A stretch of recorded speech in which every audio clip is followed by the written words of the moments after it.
They see them. They're not invisible. They see them. And it seems improbable to me in that why so many people would engage in this conspiracy to mess with the head of, say, a librarian, a bank teller, a housewife, a part-time substitute teacher. They're not national security threats. Why it would happen? Could this technology explain some of those gang stalking cases? Oh yes, yeah, absolutely. I've met a lot of people who claim to be surveilled and harassed. But the amount of people who claim to be surveilled and harassed with the optical camouflage technology, that's very rare. Right. But the people who are surveilled and harassed in every other way, that's far more common. In fact, there was in 2020. There was an article in the journal called the International Journal of Environmental Research and Public Health, and it's all about this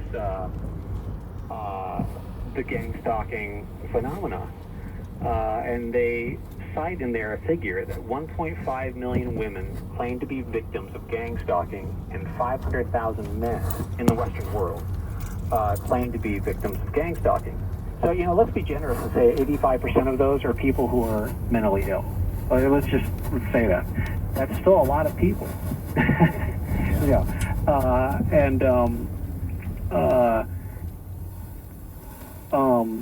When I talk to these people, they're clearly sane. They're clearly reasonable. Many of them have respectable backgrounds. As I just mentioned, the radio talk show host in New York, he's very well known. I'm not going to mention his name because he's actually building a legal case. He knows who the people are who started targeting him, and in his case, it was a personal beef. It was someone who had connections to the military-industrial entertainment complex who had it in for him.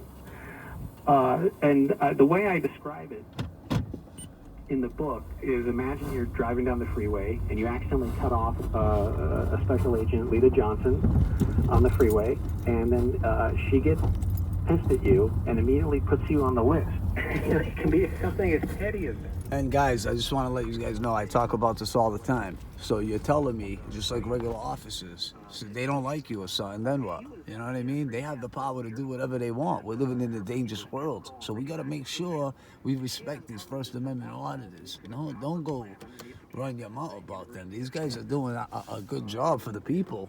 They're watching the cops. They're putting the bad ones out there. So we need more people like that. All right, guys, make sure you hit the like button, share the video, and do your part. If you're on the right side of humanity, have a good day. God bless.